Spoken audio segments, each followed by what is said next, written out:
Este é o canal Caminhos do Pensamento e meu nome é Rafael. E aí pessoal, tudo bem com vocês? Olha só que incrível! Naquele vídeo em que eu lancei um desafio aos ateus e agnósticos para que eles tentassem continuar descrentes após concluírem os passeios com o filósofo George Berkeley, um ateu, se você soubesse o significado de Deus, não diria isso, pois uma evidência empírica jamais pode provar algo fora da empiria. Se você visse uma perna nascendo em um amputado, por exemplo, isso não mostraria que há um ser incriado e todo-poderoso por trás do fenômeno, o qual poderia ter uma explicação natural ainda desconhecida. Ele respondeu: você está totalmente enganado e cego por uma crença infantil. Sim, o surgimento de um membro amputado é sim uma prova do sobrenatural, quer você queira ou não. Mas você sabe que isto nunca acontecerá.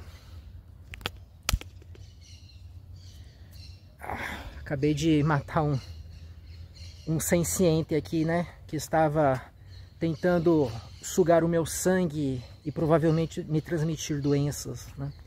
Não é possível, ou melhor, é possível, mas não é praticável a gente viver sem cometer alguns assassinatos, né? Mas vamos continuar.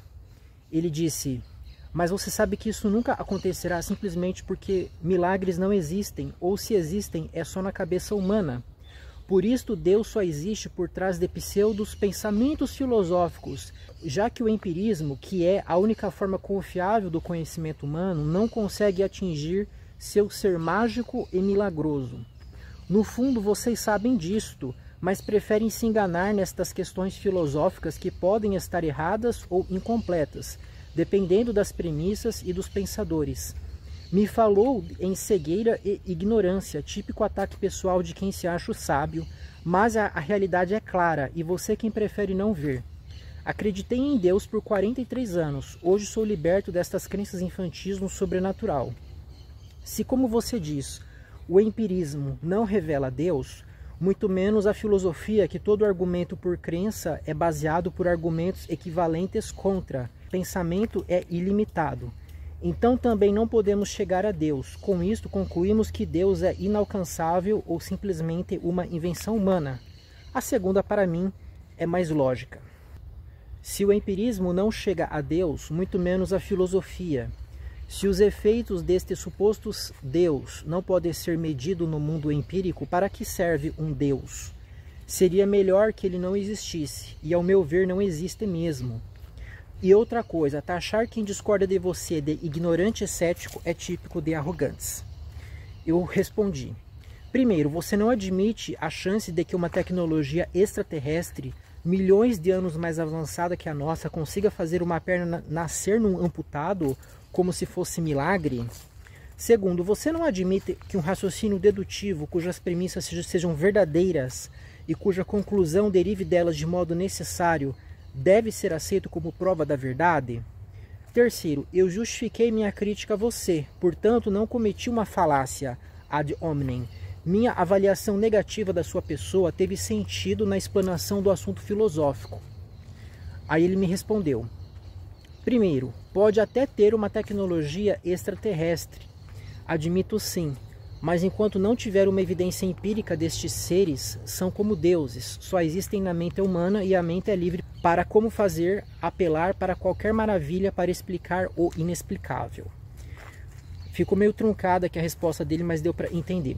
Segundo, admito que um raciocínio dedutivo pode sim levar a uma boa conclusão, principalmente com boas premissas, mas o que geralmente defensores de uma tese como você faz, lapidam as premissas para adequar a sua narrativa pré-estabelecida, o que eu chamo de desonestidade intelectual. Eu gosto e respeito a filosofia, mas sei que o único instrumento confiável que a humanidade tem para chegar à verdade é o método empírico. Terceiro, sua justificativa é baseada em falsa premissa. Justificativa para valer tem que ser real e coerente, e você fez sim um ad hominem, coisa normal de pessoas que se acham, taxar opositores de ideias como ignorantes e cegos. Isto é muito piegas. A conversa está boa, mas tenho que ir no açougue comprar carne para um churrasco em família. Eu respondi: primeiro, Então agora você reconhece que o nascimento de uma perna num amputado não prova um ser supremo, podendo ser obra de criaturas extraterrestres? Segundo, então agora você reconhece que o raciocínio dedutivo é uma ferramenta adequada para provar um ser supremo? Terceiro, suas últimas respostas só confirmaram que minha crítica foi certeira, pois você acabou admitindo que estava se recusando a olhar os argumentos de Berkeley por puro preconceito. Essa é a implicação das suas palavras, nas quais você contrariou o que vinha defendendo. Aí ele me respondeu: na verdade, você tem sérios problemas cognitivos.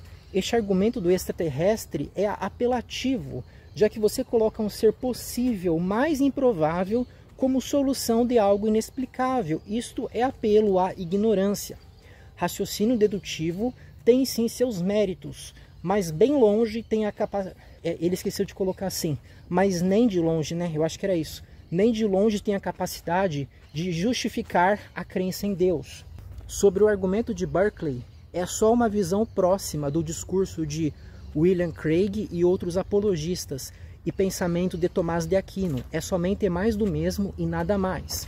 Seus pensamentos, por melhores que sejam, nunca irá chegar a Deus. O resto é blá blá blá.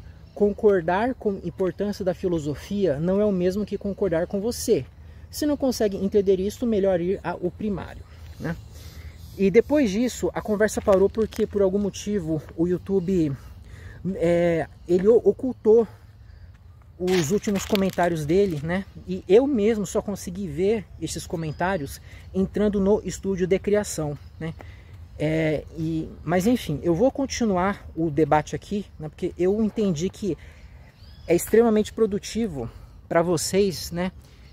Terem acesso a esse debate, pessoal, para verem como que muitos ateus, talvez a maioria deles, tem uma forma de pensamento que não se diferencia em nada dos religiosos, sabe? Eles são crentes de sinais trocados. O que eles praticam, né, não é um ceticismo, mas é um negacionismo, sabe? Você nota a falha argumentativa desse sujeito quando ele chega dizendo que somente evidências empíricas são aceitáveis, né? A filosofia não serve para provar nada, segundo ele, né? Porque ele afirma que o ser supremo poderia ser demonstrado mediante, por exemplo, o surgimento de uma perna num amputado. Só que ao mesmo tempo ele reconhece que esse surgimento poderia ser atribuído a seres extraterrestres. É verdade que ele diz, mas a gente não sabe se existem esses seres ou não, então eles estão na mesma categoria de Deus. Ok, mas o argumento dele não era que ele não estava questionando simplesmente uma inteligência supra-humana qualquer, mas ele estava questionando a existência de Deus, que era o assunto daquele vídeo no qual ele fez o comentário, né? A questão ali não era se existem seres mais inteligentes que os seres humanos, mas se havia ou não Deus, nesse sentido de um ser supremo, todo-poderoso, que nunca teve início, né? Um ser que existe por si só, um ser absoluto. Essa é a discussão. E nenhum milagre, por mais magnífico que seja, prova um ser assim, né? Mesmo se você visse o mar se abrindo, por exemplo, né, com muralhas de água de cada lado, né, sem nenhuma força visível atuando ali, né, nenhuma força mensurável, melhor falando, né, nenhuma força física atuando, isso não provaria que existe um ser com essas características que eu descrevi, né? Todo fenômeno mensurável, empírico, né, neste nosso mundo, nenhum deles serviria para demonstrar um ser todo-poderoso, porque por mais que o fenômeno seja magnífico, ele sempre será limitado, né? E então, assim, esse indivíduo se contrariou, né? Porque primeiro ele disse que o milagre serviria sim para provar Deus, né? Só que depois ele afirmou que não, que o milagre poderia indicar a existência de outros seres que não seriam Deus, seriam seres criados. Será que a existência de um ser todo-poderoso, que existe por si só, né, seria demonstrada pelo fato de uma perna surgir em um amputado? Será que não teria alguma explicação, né, ainda que assim muito fora do corriqueiro para isso, né?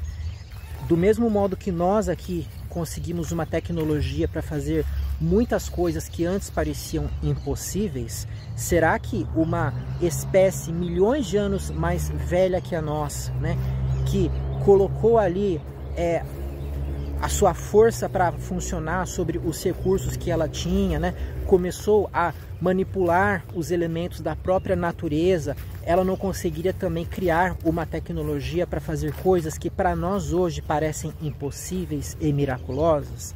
Aí ele mesmo reconheceu, até poderia ser, mas a gente não sabe se existem alienígenas. Então, mas o ponto não é se alienígenas existem ou não, porque alienígenas são seres no mínimo potenciais, né? Não existe nada de absurdo em pensar em seres finitos que se desenvolveram para criar uma tecnologia muito maior que a nossa, né? Então, o surgimento da perna em um amputado, sem uma causa aparente, para nós, seres humanos, seria um milagre. Mas para esses seres que já têm um conhecimento de, talvez, energias que nós ainda não conhecemos, né, que poderiam manipular o DNA até mesmo à distância, né, eles poderiam sim fazer com que essa perna se regenerasse, né? Para eles isso seria algo corriqueiro. Então esse ateu mesmo, ele levantou uma hipótese para provar a existência de Deus que não se sustenta, e ele percebeu isso, né? Só que ele se recusou a dar o braço a torcer. Ora, a existência de um ser metafísico, um ser que estrutura a própria realidade, jamais poderia ser provada desse modo, se você exigir que ele apresente uma evidência do tamanho da sua grandeza, simplesmente porque um ser assim, um ser absoluto, né, jamais poderia fazer um fenômeno igualmente absoluto. Todo fenômeno, por sua essência, é finito, é relativo a um ser finito que é afetado, né, nas suas vias sensoriais. E essa afetação é chamada de experiência, na qual o fenômeno se dá a esse sujeito. Então, por mais que o fenômeno seja grandioso, espetacular, ele nunca será do tamanho da infinitude desse ser supremo, né? Ele nunca vai realmente provar a existência de Deus, rigorosamente falando. Ele, no máximo, confirmaria a crença em Deus, ele até mesmo induziria, mas ele não chegaria ao nível de uma certeza, porque para isso nós precisaríamos o quê? De uma dedução.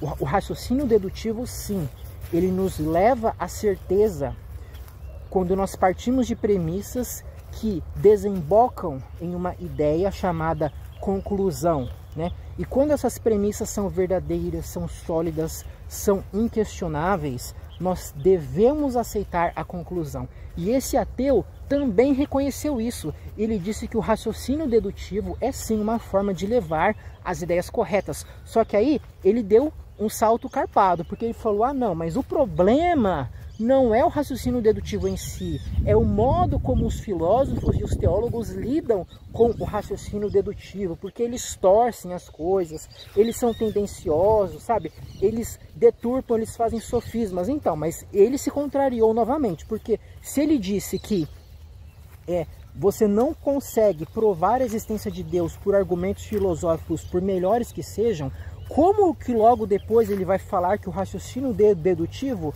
é uma ferramenta adequada para levar às boas conclusões, né? Mesmo que ele entenda, talvez, que o raciocínio dedutivo não é absoluto, mas no mínimo ele nos dá assim uma grande probabilidade da verdade, né? Vamos fazer essa concessão. Então, ainda que a existência de Deus talvez não seja algo demonstrado, mas ela é indicada como a melhor hipótese, teoricamente, desde que haja um raciocínio dedutivo que nos leve a isso, né? É o que muitos teólogos fazem. Quando eles apresentam argumentos para a existência de Deus, eles não chegam a dizer que Deus é algo logicamente obrigatório de ser aceito, né? Mas eles falam, olha, dadas as premissas que nós conhecemos, né, dada a natureza das coisas, segue-se que a existência de Deus é a melhor explicação, né? Então, de um lado ou do outro, esse ateu está errado, né?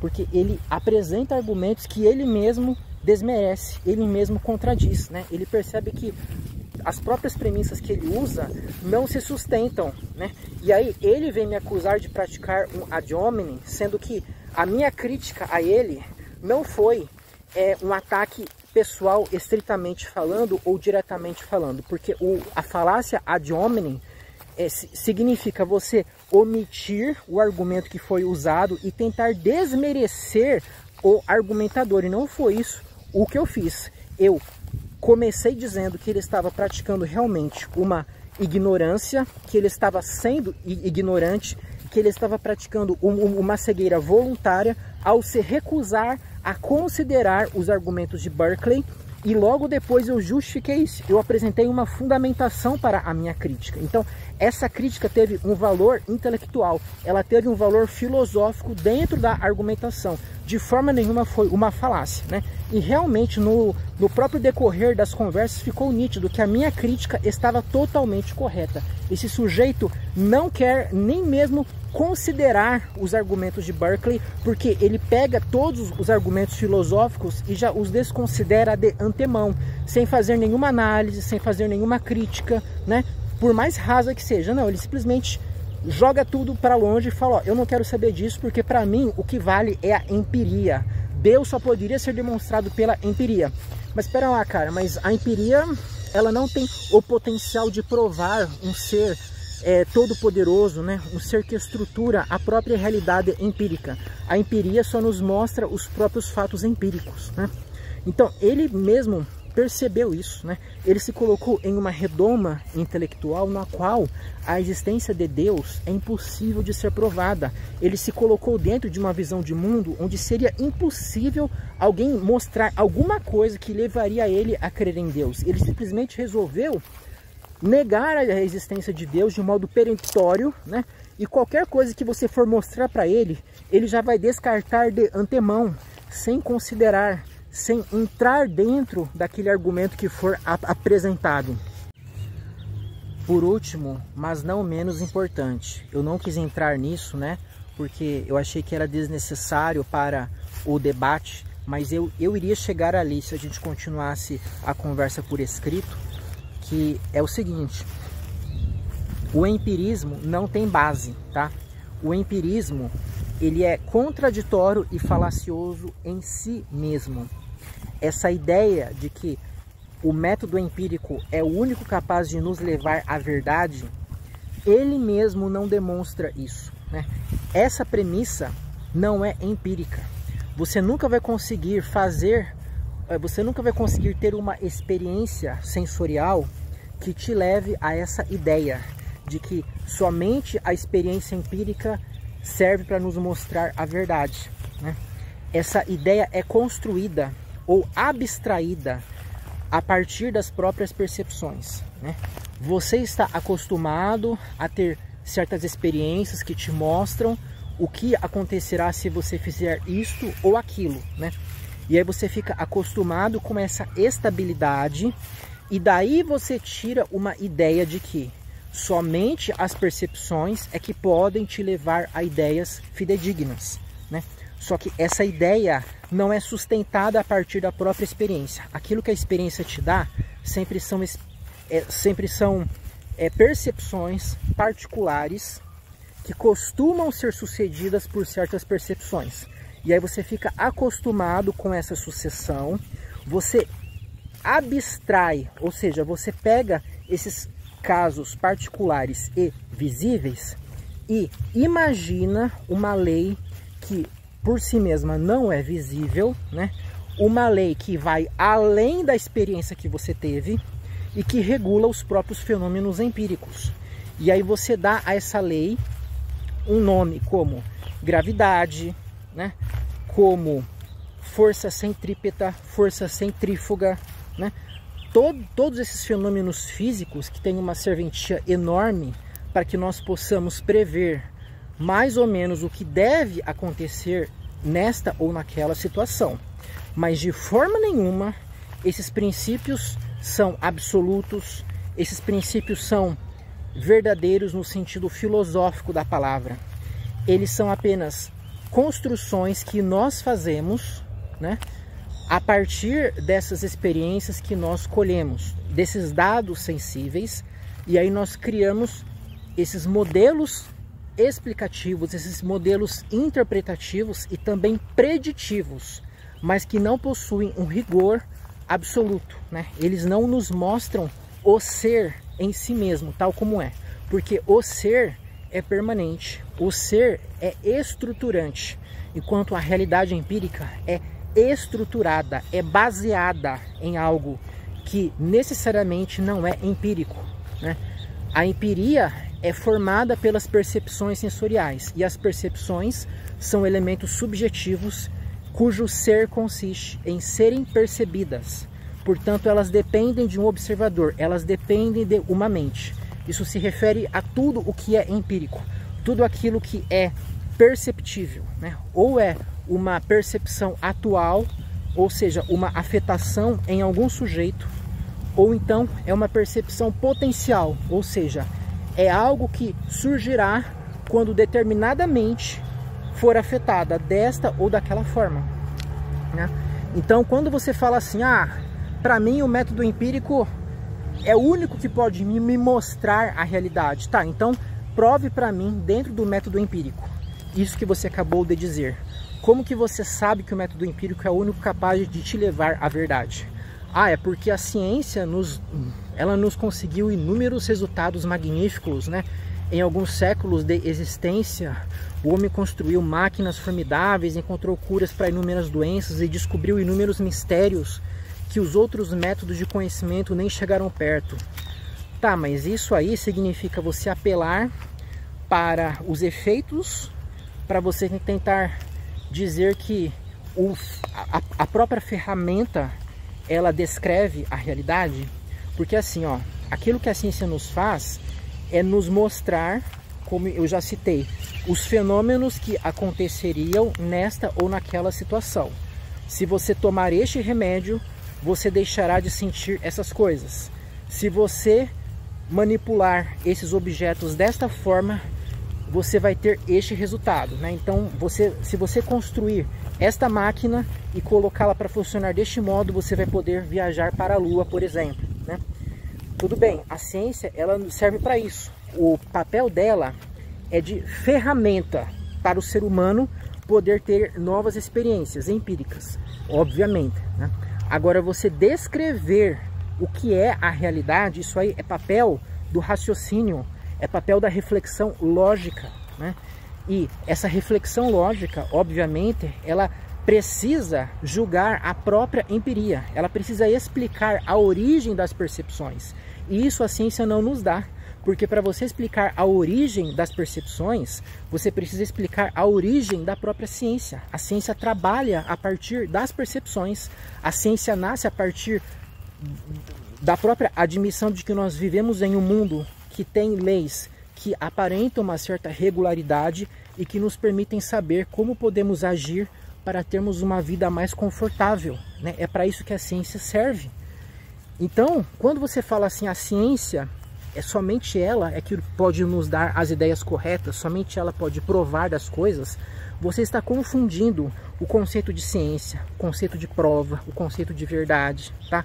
Quem vai nos dar a verdade é sempre a filosofia, é sempre o raciocínio lógico, quando nós encontramos ideias autoevidentes, ideias logicamente impossíveis de serem falsas, quando a gente encontra aquelas ideias que provam a si mesmas, né? Pela própria enunciação daquela ideia, você nota que ela deve ser aceita, porque se você tenta rejeitá-la, é como se você rejeitasse a si mesmo, é como se você excluísse a sua própria existência.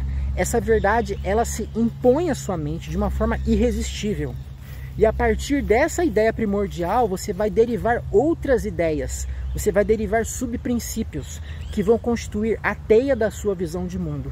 E dentro dessa visão de mundo, você vai abrigar sim a ciência dessa forma que eu descrevi, como um método, como uma ferramenta para te levar a interagir com a realidade e ter percepções agradáveis, né? Para que você tenha uma vida, vamos dizer assim, mais confortável, né? Que os animais não humanos, que não têm essa capacidade toda que nós temos de fazer essas manipulações do nosso ambiente. Eu estou indicando um vídeo aí no card onde eu pergunto assim, o título dele, né?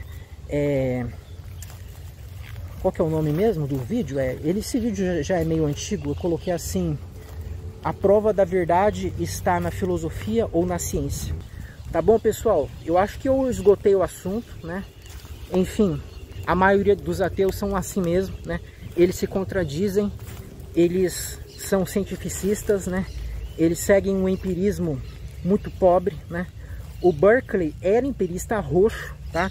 Só que o empirismo dele tinha contornos racionalistas, né?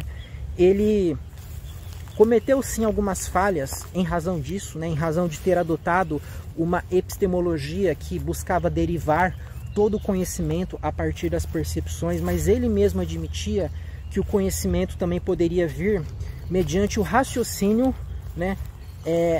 Que era feito a partir das percepções, e que esse raciocínio poderia nos levar a ideias de coisas que não eram do mundo empírico. Ele acreditava que nós poderíamos observar, né, essa realidade palpável e a partir disso encontrar ideias que não estavam apontando para objetos empíricos, né? E é por isso que ele acreditava na existência dele mesmo enquanto uma coisa pensante, né, que não se confundia com essas percepções visuais e táteis chamadas de corpo, né? O nosso corpo mesmo, ele é uma coleção de impressões que só subsistem em alguma mente, e ele acreditava que muito provavelmente havia outras mentes finitas como ele também, mediante um raciocínio indutivo, observando, né, os corpos, o modo como os corpos humanos se comportavam, indicando que havia uma senciência atrelada àqueles corpos, que se diferenciavam de pedras, por exemplo, né? E ele também chegava a conclusão, só que não era indutiva, era uma conclusão dedutiva, de uma mente incriada, de uma mente onipresente, que criava e sustentava toda a realidade empírica e criava também as próprias mentes finitas, né? Só que esse ateu se recusa a percorrer o caminho com o velho irlandês, né? Ele com certeza tem medo, né? Ele tem pavor, na verdade, de descobrir que estava errado, né? Por hoje era isso, até a próxima.